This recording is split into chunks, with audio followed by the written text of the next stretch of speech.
get out of my work. Mag-storytelling ko ninyo ha.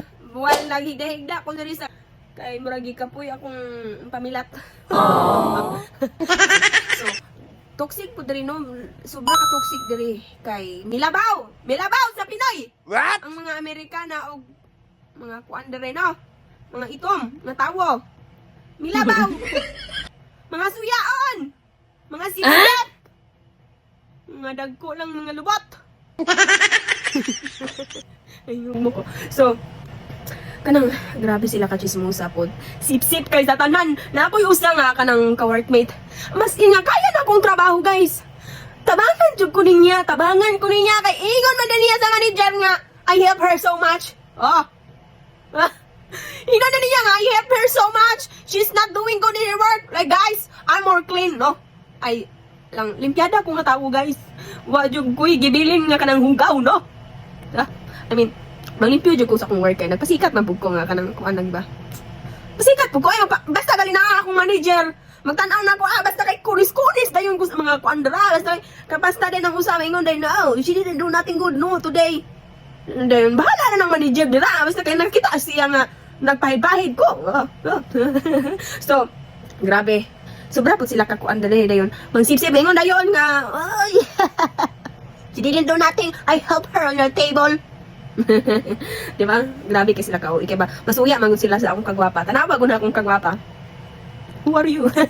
So, masuya sila kay cute kay ko. Mura siguro usahay na jud dili maski dato kay sila sa tanan ba na jud dili mo hatag og tip na ako. Pagtuo siguro nila nga kanang cute kay ko, damurag datuon siguro ko. Dili man ko luoy og nawong dire.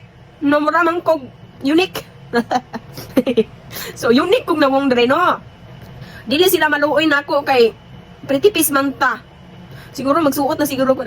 Charis na. Wala, dili naman kailangan ako mo get out sa house para mag-work ko. Kay mura na po nun siya workout. Kaya dili magkusugtan mag-workout sa kong bana. Kay basi nang makita ni sa mga tao akong lubot mag-workout. Muda ko og taman dayon ng mga gwaputing, no? Mutanaw sa kuwa.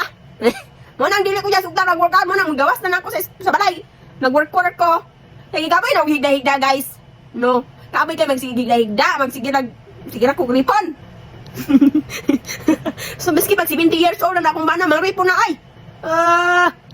So, kanang naayusa kami, ngon nang magugwapahan ako ng everyday nga naaman jud na mingon ako nga, gwapa kay ka cute sa tanan, mana sila. Dayon. Yung thank you. Then pag naay mga workmate ang mga duwag, mingon na siya, she's married. She's married at 75 years old. Oh, inga na sila kasuyaon. Pag gibakapinan pag yung 5 years no. Oh. Namor tigulang pa siya nawang sa akong bana. Kaya mga katrabaho na ko dito kay mga tigulang ay mga akuan ba? Karabang idaran na ba? 53 ka na 53 years old yung akong kuan ng kanang 33 po. Ay grabe dito kay kasuya na she's married 75 years old. Oh. Nga na siya. Ano, maghilom-hilom na lang ko, mag-smile-smile na lang ko. Di tam ka na. Oh, ana na sila. So bye-bye guys. Nilabaw sila sa Pilipinas. Oh, basta na sila katrabaho nga. Very working hard. Mangitag yun na sila bikel. Oh, mangitag bikel para madaot ka no. So bye-bye. Nakatulog nga sakit akong ulo. Ganina man god kay gatrabaho ko. Dayon. OA kay sa tanan dili man nang ihatag ang receipt. Kanang itong nga tawo ba. Dili ihatag ang receipt na usaha man ako pag-memorize nga uno man ka drinks. Ang ko sir, I need this to nagkanga na kog taman kay ulawon pa kita sa tanan dayon. Napay asawa nga. Ha? Na. Tang gitagaan na kog 4 tips. Ay ni lemon!